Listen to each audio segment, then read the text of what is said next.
Ya, saya menerima ini cukup kaget juga, Saudara ingat khotbah saya tanggal 1 memilih kan? Betul? Multiple choice di dalam tes ulangan dan ujian di dalam sekolah kehidupan. Saya agak sedikit terkesima, Saudaraku, ketika kemarin malam atau kemarin kemarin malam diingatkan lagi juga bahwa tahun lalu Gembala Sinode Pak Eras mencanangkan gerakan akhir zaman, yaitu Holiness Movement. Saudara ingat itu? Lupa. Saat sekarang ini, saudaraku, mungkin dari tahun lalu dan tahun ini kegerakan ini semakin tajam dan semakin terjadi pemisahan atau penampian yang semakin kecil lubangnya, saudaraku kasih dalam Tuhan. Karena hal yang mengerikan akan terjadi hari lebih hari, kalau saudara perhatikan, ini akan terjadi, saudaraku. Saudara sadar nggak, tulisan ini, mungkin pesan ini disampaikan oleh Pak Eras yang belum bisa menulis dengan baik dan belum bisa berbicara dengan baik. Tetapi ini sudah ada di websitenya Rehoboth, saudara. Berarti kan ini pesan penting sekali sampai Pak Eras dalam keadaan sakit pun memberikan pesan ini. Lalu kasih dalam Tuhan. Kenapa kita masih banyak terlena dan senang kepada pilihan yang salah? Coba saudara rewind lagi, lihat di YouTube tanggal 1 Januari, saudaraku, khotbah saya. Betul ya tanggal 1 ya? Yang memilih ya? Coba saudara rewind lagi, coba nonton lagi. Bukan satu kebetulan, sekali lagi, bukan satu kebetulan, saudaraku, bahwa hal ini penting banget. Bahwa saudara udah waktunya harus memilih. Karena kitab Wahyu pasal yang terakhir, ayat yang hampir terakhir berkata, yang kudus makin kudus, yang jahat makin. Nah, kita mau ada di posisi mana ini, saudaraku? Kita hari ini nggak bisa, saudaraku, berada mediokrasi. Ada di tengah-tengah, oh nggak bisa. Kita mau benar, mau kudus, atau mau jahat, atau tidak kudus. Pilihan ada dalam tangan kita. Dan apa yang saudara pilih hari ini, itu menentukan ke depan.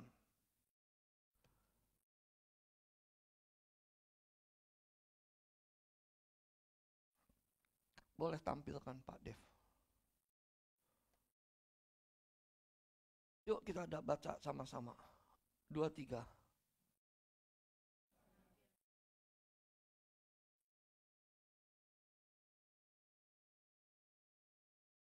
Baca yang keras yuk sama-sama. 2, 3. Di dalam masa penampian ini, mengambil sikap. Kita tidak bisa, harus. Saudaraku, kalau dalam soal ujian multiple choice atau dalam pilihan berganda, saudara tidak mengisi atau tidak memilih, jawabannya benar atau salah? Salah.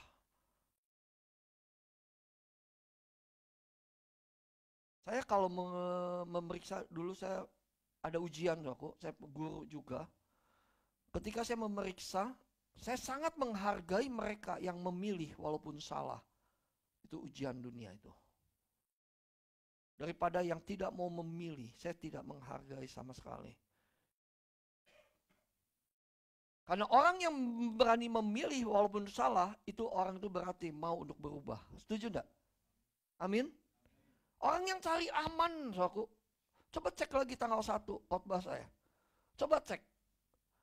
Saya benar-benar shock, saudaraku, dengar ini. Dapat kemarin kalau nggak salah berapa 2 hari lalu atau kemarin. Saya shock. Tuhan, wah luar biasa. Jadi tadi malam ketika saya mempersiapkan juga diingatkan lagi tentang holiness movement. Saudara tahu nggak soal holiness atau kekudusan itu dimulai dari mana sih? Apakah saudara berkata, Pak saya sih kudus, nggak main cewek, nggak main cowok, nggak mencuri, nggak berzina, nggak selingkuh. Pak saya sih kudus, Pak saya tidak melakukan perbuatan-perbuatan amoral. Apakah ukurannya itu suatu di dalam kekudusan atau kesucian?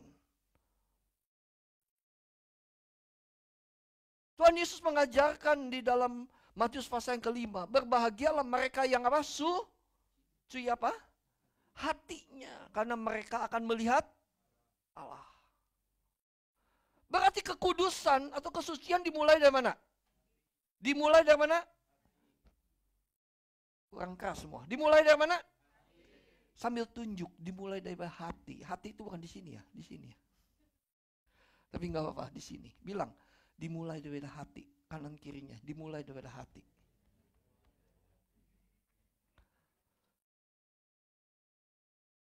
Saudara perhatikan baik-baik. Lahir baru itu saudaraku memiliki pengertian. Jangan saudara berkata, begitu lahir baru saudara langsung selamat, masuk surga. Belum tentu saudaraku, kalau sikap hidup kita tidak benar. Walaupun saudara mau lahir baru mau 7 kali, tapi sikap hidup kita tidak dirubah dengan sesuatu menjadi hidup yang baru. Jangan mimpi saudara masuk LB3. Ya enggak? Lahir baru itu berbicara tentang apa? Lahir baru itu berbicara tentang dimulainya kehidupan kita untuk diperbaharui hari demi hari. Katakan, 2, 3. Dimulainya kehidupan kita untuk diperbaharui hari demi hari. Jadi ketika saudara lahir baru, saudara di situ punya satu komitmen.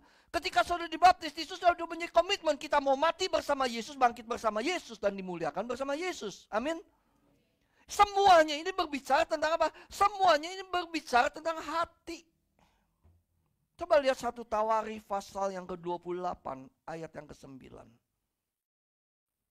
1 Tawarikh pasal yang ke-28 ayat yang ke-9.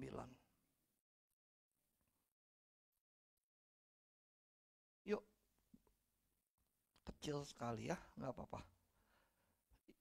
Oke, saudara bisa buka Android-nya.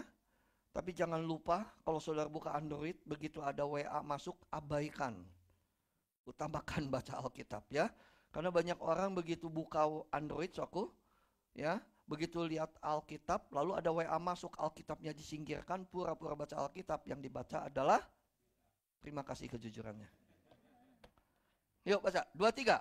Dan engkau anakku Salomo, ayahmu, dan beribadahlah kepadanya dengan tulus ikhlas, dan sebab Tuhan dan jika engkau mencari Dia,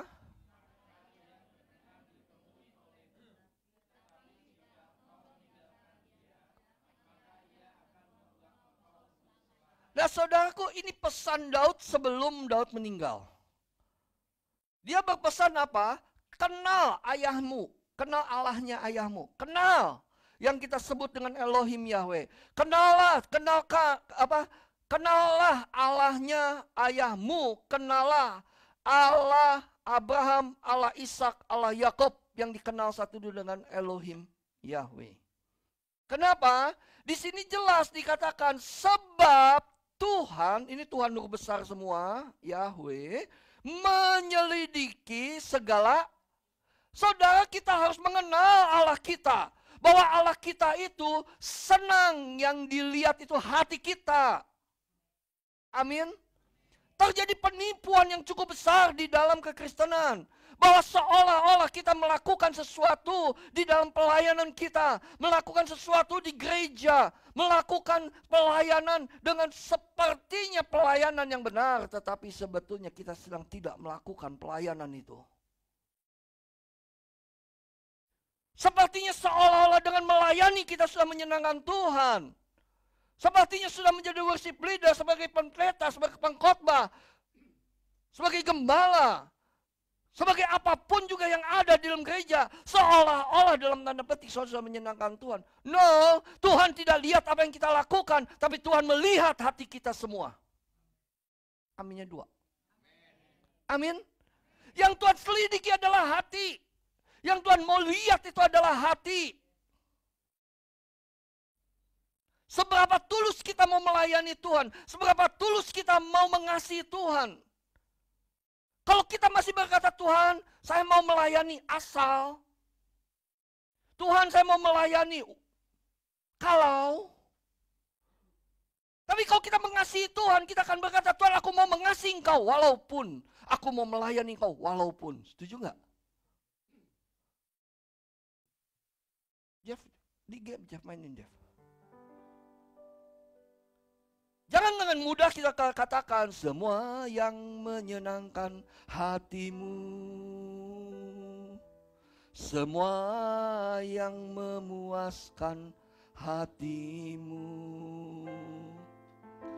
ku mau lakukan.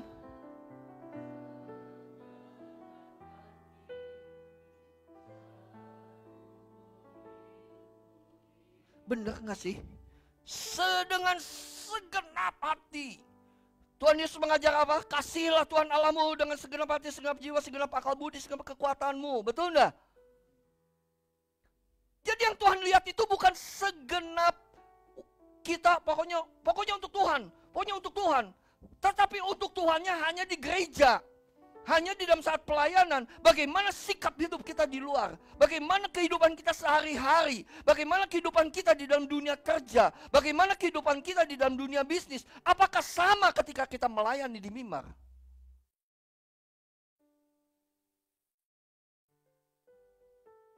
Saya diberkati dan cuplikan khotbah saya, saudaraku, yang baru di share. Kalau hati kita tidak benar, kalau hati kita walaupun mungkin bisa menangis sebagai memimpin pujian, walaupun ketika kita sedang memimpin pujian dan berkhotbah orang diberkati, tapi kalau hati tidak beres, aku itu menjadi persembahan yang busuk di mata Tuhan.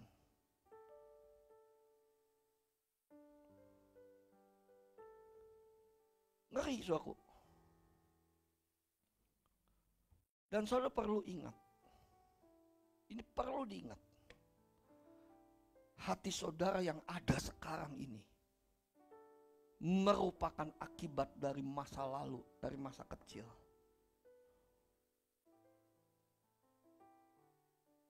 Makanya kenapa semakin tua sulit untuk bisa bertobat, karena hatinya itu sudah terbentuk dengan begitu ketatnya, saudaraku, dari sejak kecil. Pak Eras selalu mengingatkan kalau udah usia 60 katanya. Kalau saya bukan 60 aja, mungkin sekitar 40 pun kita udah harus pikirkan loh. Masih nggak hati kita bebal? Inilah maksudnya yang Tuhan izinkan ketika kita lahir baru. Masuk di dalam sekolah kehidupan. Satu tujuannya, sekolah kehidupan, pelajaran-pelajaran yang spesifik yang saudara akan hadapi, masalah-masalah yang saudara hadapi itu spesifik, saudaraku. Saudara tidak sama dengan saya tidak sama dengan anak saya pun tidak akan sama. Satu dengan lain, Allah punya spesifik masalah-masalah dan Allah tahu. Tujuannya apa? Mengeluarkan sakit-sakit di dalam hati, saudaraku. Membereskan sesuatu yang tidak beres di dalam hati. Mazmur 26 ayat yang kedua. Mazmur 26 ayat yang kedua.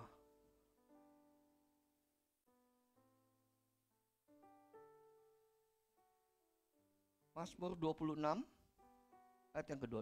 Baca 2-3.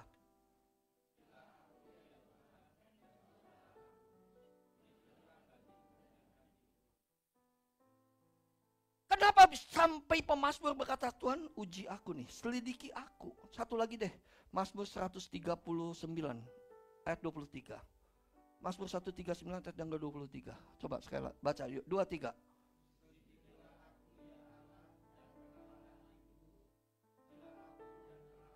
Kenapa sampai begitu, saudaraku? Oh, saya sejak doa, saya ikut doa pagi, saudaraku. Setiap pagi perkarakan hati kita.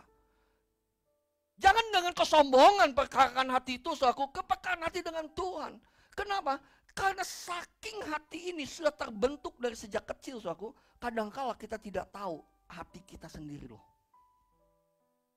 Kadangkala kita tidak pernah tahu hati kita sendiri. Seperti apa hati sendiri ini. Nah makanya, saudaraku, hati itu, saudaraku, hati kita nih, kalau saudara mau hati kita seperti apa, akan teruji ketika kita menghadapi satu masalah. Kalau masalah itu setuju dengan kita, memuaskan kita, udah. Tapi kalau masalah itu seolah-olah tidak memuaskan kita dan kontradiksi dengan kita, itu problemnya. Makanya untuk kita mau dipulihkan, bagaimana respon kita. Daud katakan apa? Pemazmur katakan, ujilah aku. Kan dulu ada lagunya itu. Ujilah aku Tuhan. Cobalah aku Tuhan. Selidiki batinku dan hatiku. Mataku tertuju. Stop. Gampang nyanyinya ya. Gampang. Tapi begitu diperhadapkan dengan sesuatu, hati ini akan teruji. Saya pernah khotbahkan cukup lama, mungkin saudara lupa. Di dalam hati ini suatu banyak ruangan. Banyak ruangan-ruangan yang terbentuk sejak kecil. Ada dari masa kecil dibully terus sama orang tua. Ada dari masa kecil diomongin terus oleh orang tua, oleh rekan sekerja, oleh teman-teman sekolah maksudnya. Dari sejak kecil itu hati itu terbentuk, akhirnya terbentuk ruangan-ruangan di dalam hati ini suaku. Nah ketika kita terima Yesus, kan katakan terimalah Yesus sebagai apa tuh? Tuhan dan Juru Selamat. Bicara tentang Yesus sebagai Tuhan, kita harus betul-betul berani gak menyerahkan hati kita ini kepada Dia sebagai Raja dalam hidup kita. Karena di dalam Amsal 23 dikatakan, jagalah hatimu dalam segala kewaspadaan, karena dari situlah terpancar. Ternyata kehidupan kita dari mana? Hati. Loh, suaku ada lagunya juga kan? Jagalah hati, jangan kau. Oh, ada lagunya kan? Pak Andres hafal ya, nanti nyanyi ya dangdutan. Saudara kok, coba saya perhatikan. Ketika seorang tidak bisa nih ya, tidak bisa bergerak, masih kecil misalnya, dia tidak bisa melawan, dia sedang membangun satu ruangan di dalam hati ini. Hati apa yang di dalam bangun itu? Sakit hati, dendam, kepahitan.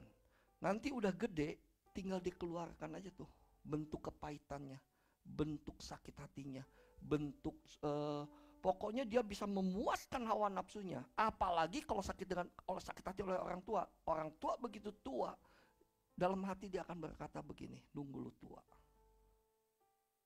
Apalagi kalau anak sudah berkata begini, untuk apa gue dilahirkan?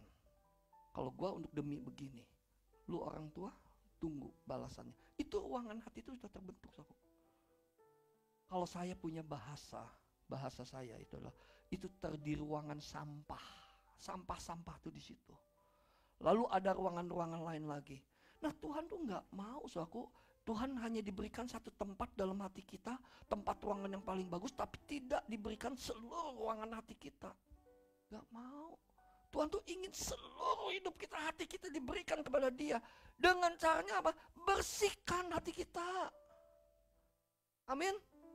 Dan kalau Tuhan membersihkan itu unik, saudaraku. Unik.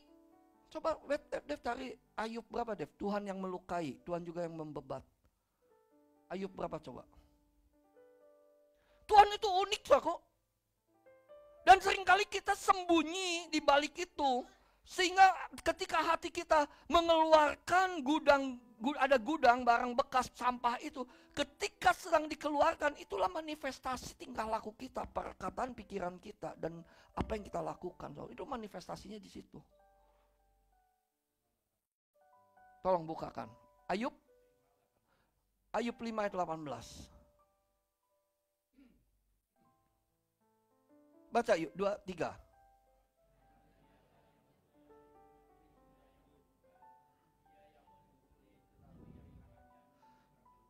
Saya mau tanya soal ayat ini tuh ayat lucu ya. Tuhan itu kayaknya nggak ada kerjaan ya. Kok dia ngelukai, dia bebat. Kok dia memukul tapi menyembuhkan? Soalnya masuk akal nggak sih? Yang sering kali kita menyanyi Allah baik, Allah baik. Iya, Allah baik, Tuhan baik. Tapi kenapa dalam ayat ini? Dia yang melukai, dia yang membebat, dia yang memukuli, dia yang menyembuhkan.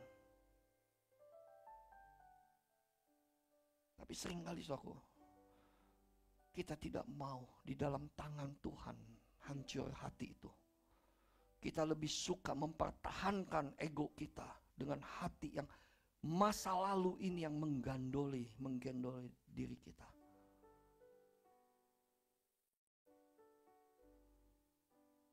Ada lagunya bagi yang sekali ku jatuh lebih baik kalau hancur di tanganmu. Lagunya gimana ya?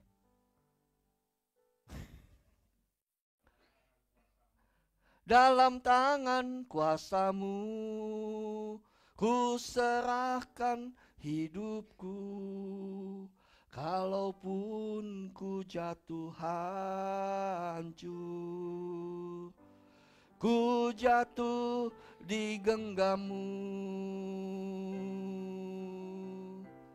ku turut apa saja kehendakmu ya Bapa. Semua yang kau izinkan.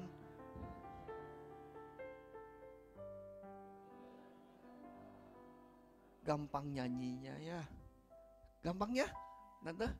Nyanyi itu gampang ya. Semua yang kau izinkan terjadi, langsung berkat. Waduh, aku dapat berkat. Tapi begitu dapat masalah, begitu mendapat sesuatu yang udah gak mau Tuhanan lagi.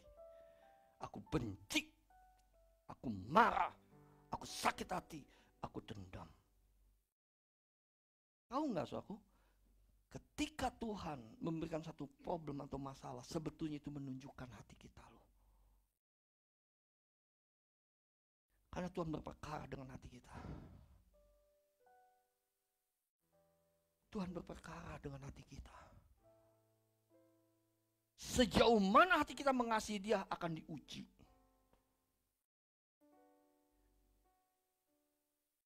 Saya menyadari masih ada gudang sampah dalam hidup saya. Masih ada gudang sampah dalam hati saya, saudaraku. Maka saya sangat berwaspada. Tuhan, masalah ini apa? Respon kita seperti apa? Kalau kita bisa menang, lulus, dan kita memilih untuk menang. Makanya kita harus bisa memilih, mau menang atau mau terbawa. Halo? Mau menang atau mau terbawa arus? Mau menang atau terbawa arus? Arus dunia ini maksudnya. Kalau boleh saya ngomong, saudaraku, Ayub tadi berkata itu masalah operasi. Kayak dokter mengoperasi. Di sini ada yang takut dioperasi. Padahal operasi itu adalah membuang kotoran-kotoran dalam tubuh kita. Ya enggak, saudaraku? Nah itu Tuhan itu sedang mengoperasi hati kita. Caranya gimana? Ya caranya itu. Diberikan satu problem, masalah, tes, ulangan atau ujian di dalam School of Life. Yang paling berat memang memilih. Saudara mau memilih apa? Mau memilih sakit hati dan tidak sakit hati, semuanya tergantung kita. Setuju enggak, saudara? Mau memilih marah atau tidak marah, semua tergantung kita. Tergantung saudara dan saya. Mau memilih ikut Tuhan atau tidak ikut Tuhan, ya tergantung kita, saudaraku. Ada satu ayat yang sangat luar biasa, saudaraku. Coba kita lihat yuk, di dalam Yakobus. Kita harus mengenal hati kita sendiri, saudaraku. Walaupun sulit, jujur aja sulit untuk kita mengenal ini. Yakobus 1 ayat 22 sampai 26.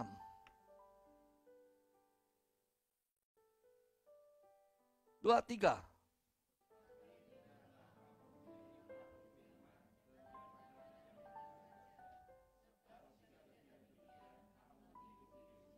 Dua, tiga.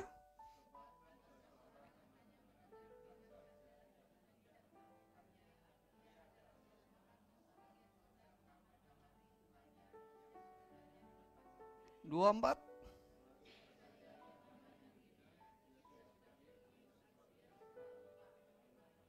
25.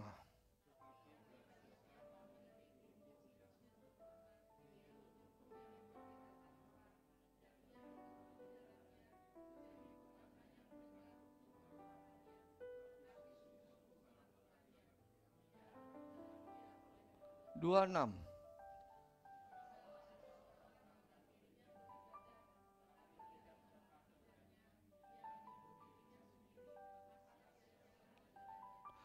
Inilah ciri orang yang tidak mengenal hatinya.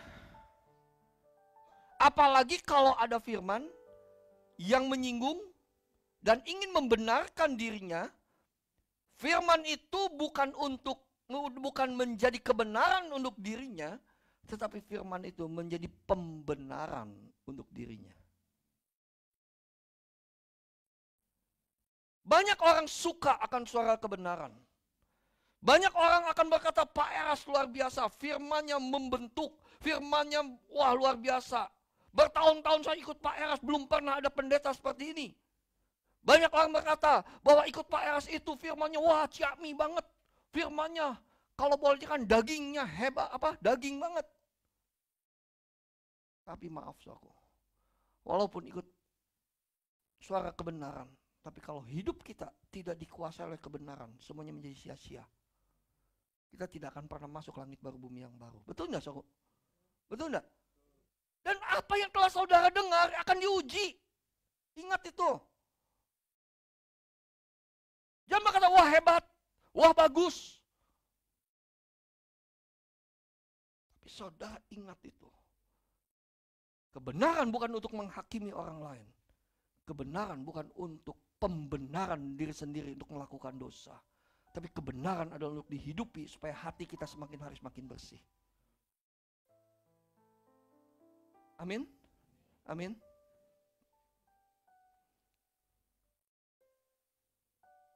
Kemarin atau tanggal 31 kita doa di sini, saudaraku. Saya diingatkan kata-kata Stephen ketika dia khotbah di MAG, saudaraku. Saya percaya, saya yakin Pak Eras akan segera sembuh dan Tuhan akan pakai lagi. Saya percaya itu? Amin? Tapi, ada tapinya, saudaraku. Kalau Pak Eras sembuh, lalu Pak Eras bisa berjalan lagi, bisa berkhotbah lagi. Lalu melihat orang-orang yang dia bina. Lalu dia melihat jemaat, para pelayan pekerjanya tidak bertambah maju. Saya mau bertanya bagaimana hati Pak Eras? Hah?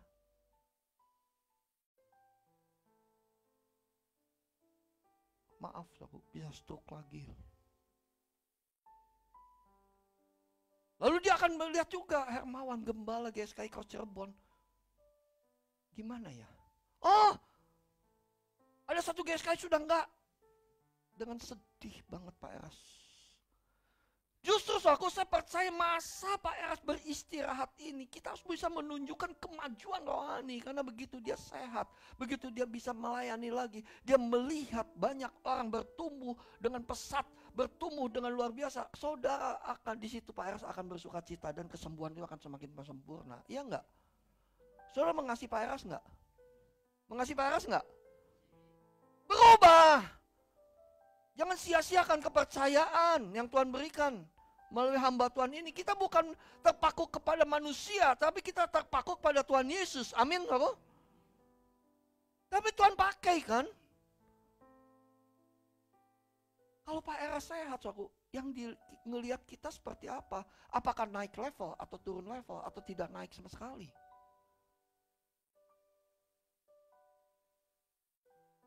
Sedih banget, saudara. Sedih banget. Doa pagi yang 6.000, 7.000 menjadi tinggal 2.000-an. Sedih banget saya. Doa malam hari Jumat menjadi gak cukup banyak. Jadi mereka tuh apa sih? Kalau kita sedang menghidupi kebenaran, kita tidak akan bertindak seperti itu loh. Setuju gak? Halo? Udah begitu mengkhianati Pak Eras, udah begitu menjelek-jelekan Pak Eras, Lalu bisa bernyanyi begini, semua yang menyenangkan hatimu. Pret loh. Semua yang memuaskan hatimu. Malaikat bilang, tabok aja deh. Kalau kita mau menyenangkan hati Tuhan, kita harus bisa memiliki damai sejahtera dalam hidup kita, dan kita akan damai dengan sesama. Amin. Lakukan, saudaraku. Kadangkala kita menipu diri kita sendiri, kita melihat tidak tahu hati kita. Begitu ada masalah langsung judge, langsung wah. Tetapi setiap ada masalah seharusnya kita renungkan. Saudaraku, saya katakan begini, orang yang ikut suara kebenaran seharusnya semakin cerdas. Saudara mau hidup dalam suara kebenaran? Saudara siapa yang mau ikut suara kebenaran? Siap pikul salib enggak? Siap sangkal diri enggak? Kalau saudara dicuekin, diomongin, dibully, di apa, saudara siap enggak mengampuni? Buang, saudaraku, gudang yang dalam hati kita. Buang tempat sampah yang ada di dalam hati kita. Isi semua dengan Tuhan Yesus di dalam berkuasa untuk Tuhan Yesus dalam hidup kita. Izinkan Roh Kudus membersihkan itu semua. Dan pembersihan Roh Kudus itu seperti tadi. Dia melukai, dia juga yang membebat. Dia yang memukul, dia juga yang menyembuhkan. Jadi ketika saudara dipukul, ketika saudara diperlakukan tidak adil, disakiti, saudara sudah bersyukur, baru bisa berkata itu berkat abadi.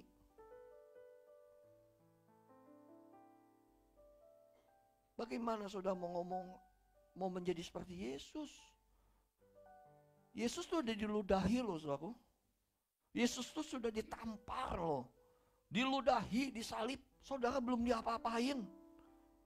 Baru diomong, udah sakit hati.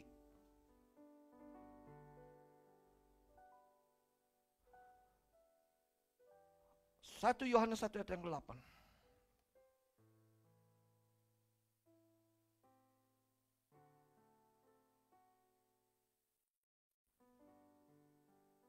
Baca 2-3.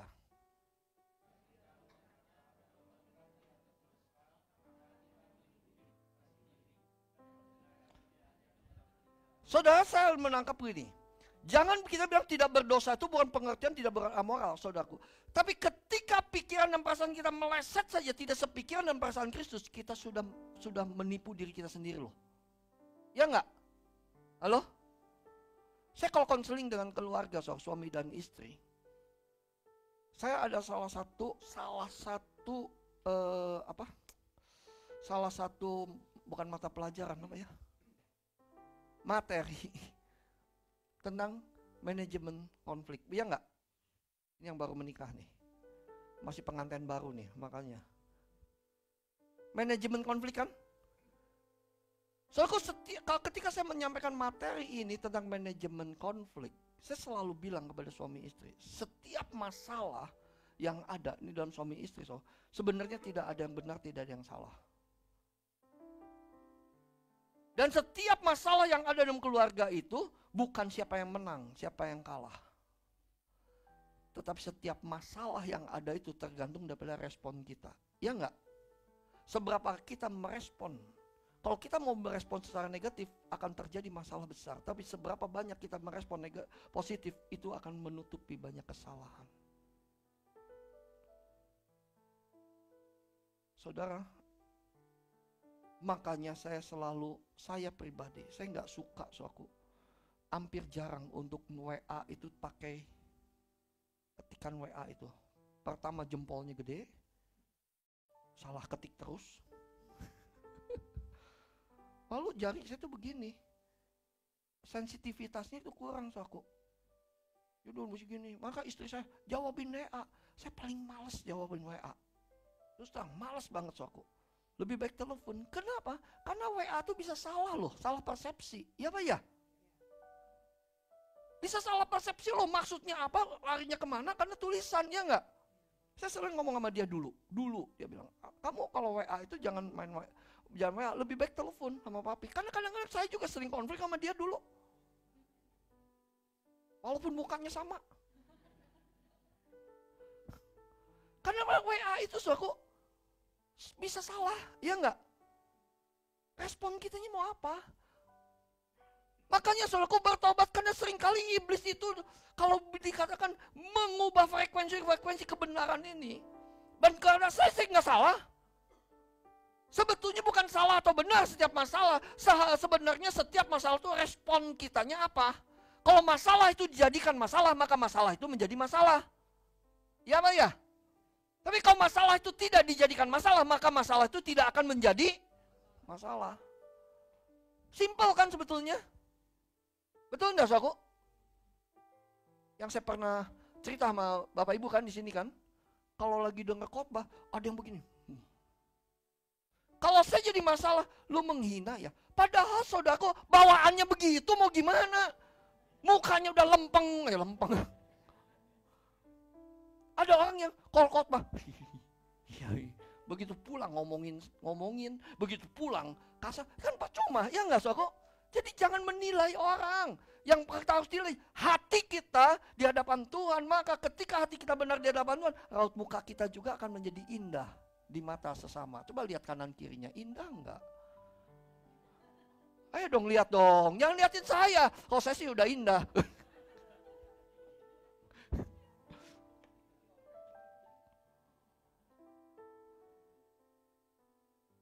Yakobus tadi tuh bagus banget loh saudaraku. Aduh, sebab jika seorang hanya mendengar firman tidak melakukannya, seumpama seorang yang sedang mengamal-amal mukanya yang sebenarnya bakal cermin. Aduh, coba saudaraku, ada orang yang begini tuh orang yang sakit, bener gak saudaraku? Lihat cermin ngamat-ngamat, kok Hermawan seperti ini ya? Kok begini ya mukanya ya? Hah? Ada ya jemaat berani ya? Kok saya dulu begitu, saya akui. Ya, aduh, kok saya selalu ngomong begini dulu di depan cermin. Dulu kan nggak ada belum Hermawan belum, tapi namanya rahasia. Cie. Lalu saya bilang begini, aduh kamu nasibnya bener-bener jelek banget ya. Aduh kamu nasibnya bener mengamat-amati muka saya. Tapi kalau sekarang saya tidak mau mengamankan karena saya sudah tahu inilah Hermawan yang sesungguhnya. Itu kok tepuk tangan? Siapa yang saudara lupa akan wajah sendiri? Nggak ada yang lupa kan? Kayaknya lupa semua kayaknya. Tapi ayat yang ke-26 bagus. Jikalau ada seorang menganggap dirinya beribadah, yuk ayat 26. Ini bagus banget ini, saudara.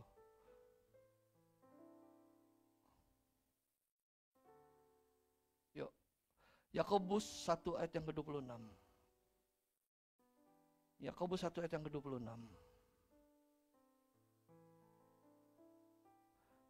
23. Jikalau ada seorang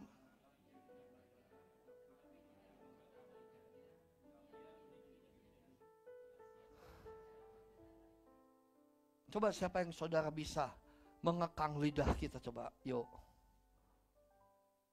Makanya saya katakan di dalam Yakobus dikatakan apa?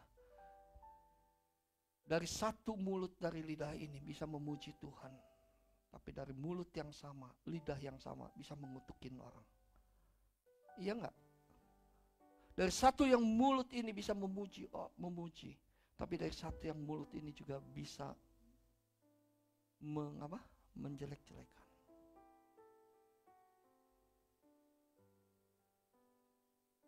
Mau nggak bertobat? Termasuk saya. Mau nggak bertobat? Mau bertobat? Mau bertobat? Lebih baik kalau ada orang yang susah, mulut kita dipakai untuk menghibur. Yang seperti minggu lalu atau tanggal 1 saya bilang, kalau ada orang seperti apa, ayo kita jangan menjadi, kalau udah ada api jangan kasih bensin lagi loh, Soko. Hah?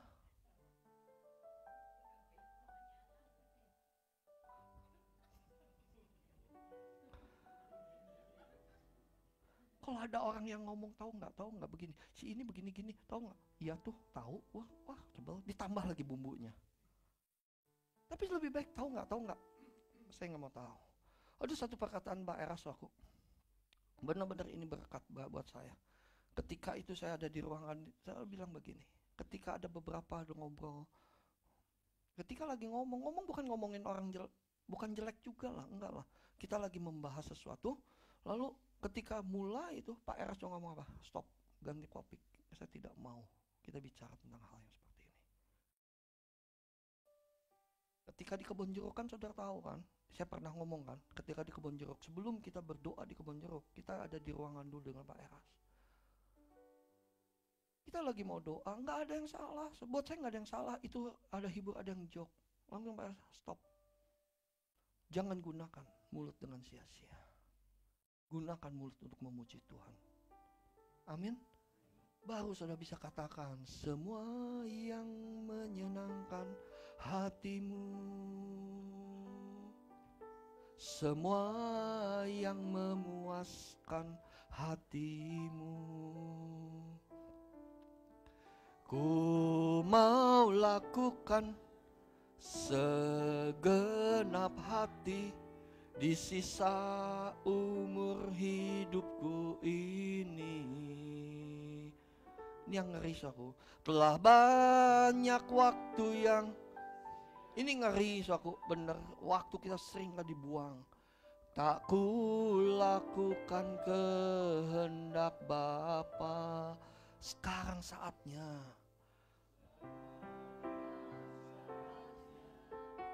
Takkan ku tunda membuktikan cintaku dengan nyata. Kerinduanku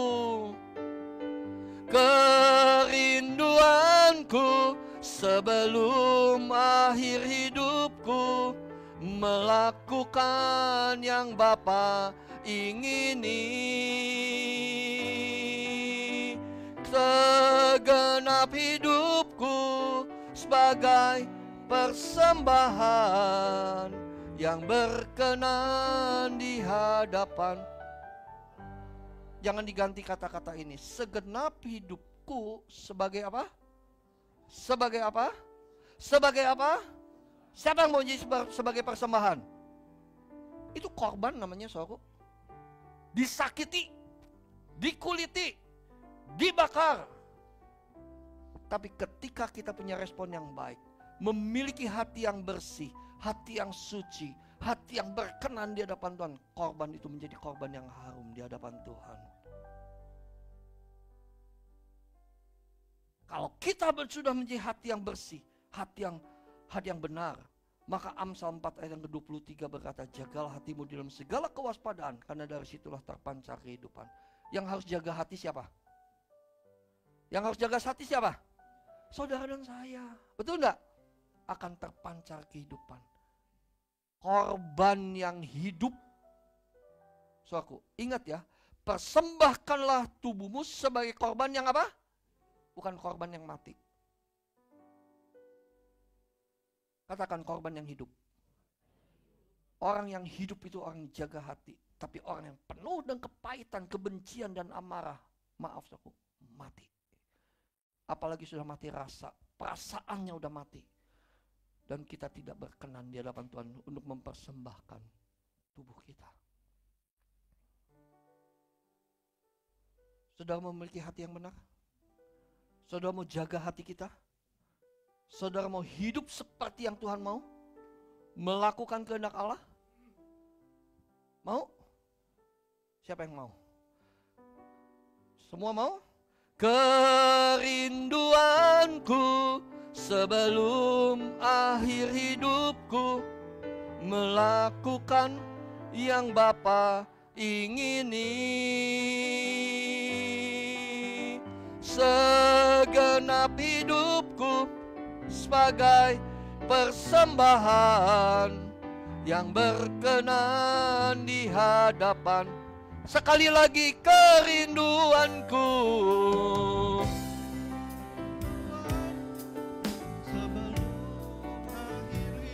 Mari kita bangkit berdiri. Melakukan yang Bapa ingini. Segenap hidupku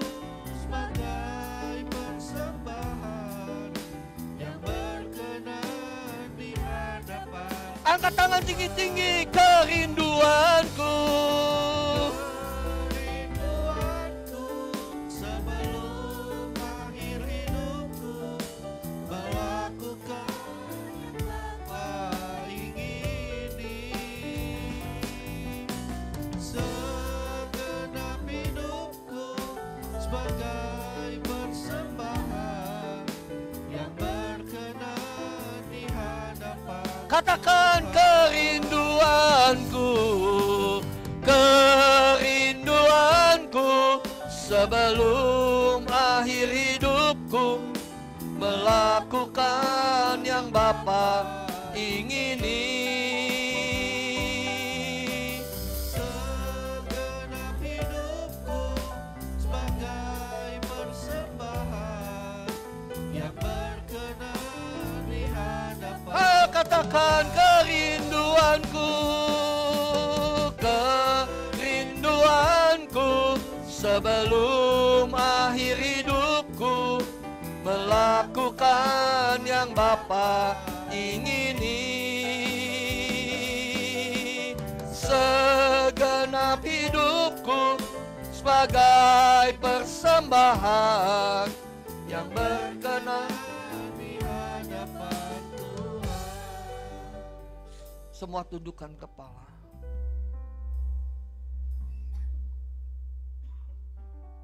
Kalau kita ada dan masih ada sampai sekarang ini adalah kesempatan. Masih ada kesempatan untuk membereskan hati kita. Karena mereka yang tidak suci hatinya tidak akan mungkin melihat Allah. Saudara, ayo bereskan, perkarakan hati kita. Termasuk saya pun. Saya pun terus, saudaraku, memperkarakan ini di hadapan Tuhan. Karena saya gak mau hidup menjadi sia-sia. Saya gak mau buang-buang waktu.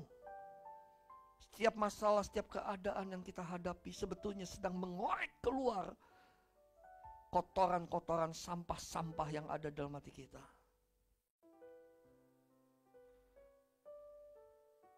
Hidup kita sekarang sebetulnya dipengaruhi oleh hidup masa lalu, saudaraku. Itu fakta. Keadaan kita, karakter kita terbentuk oleh oleh masa lalu kita, pengalaman masa lalu. Mau nggak hari ini saudara perkarakan di hadapan Tuhan, sehingga kita bisa menyenangkan hati Tuhan. Mumpung masih ada waktu, bereskan semuanya ini. Mungkin masih ada ruangan sampah, ruangan gudang, atau ruangan-ruangan yang lain yang belum kita serahkan kepada yang mulia Tuhan Yesus. Serahkan itu dan minta tolong kepada Tuhan Yesus untuk kita untuk membersihkan melalui Roh Kudus-Nya, membersihkan hati kita, membersihkan hati kita. Bapa, terima kasih anugerah kasih dan kemurahan yang Bapa berikan kepada kami. Firman-Mu bagi hamba-Mu juga dan bagi kami semua. Bapa memberkatinya, dan kami bukan hanya sebagai pendengar, tetapi kami mau menjadi pelaku-pelaku firman-Mu. Berkati anak-anak-Mu, berikan kekuatan dan kemampuan Bapa untuk kami memiliki hati seperti hati Yesus. Selembut Yesus, memiliki pikiran dan perasaan Yesus. Dan kami sepikiran dan seperasaan juga dengan Bapa di surga. Berkati anak-anak-Mu. Terima kasih Bapa. Terima kasih Bapa. Di dalam nama Putra Tunggal Bapa yang mulia dan agung kami berdoa.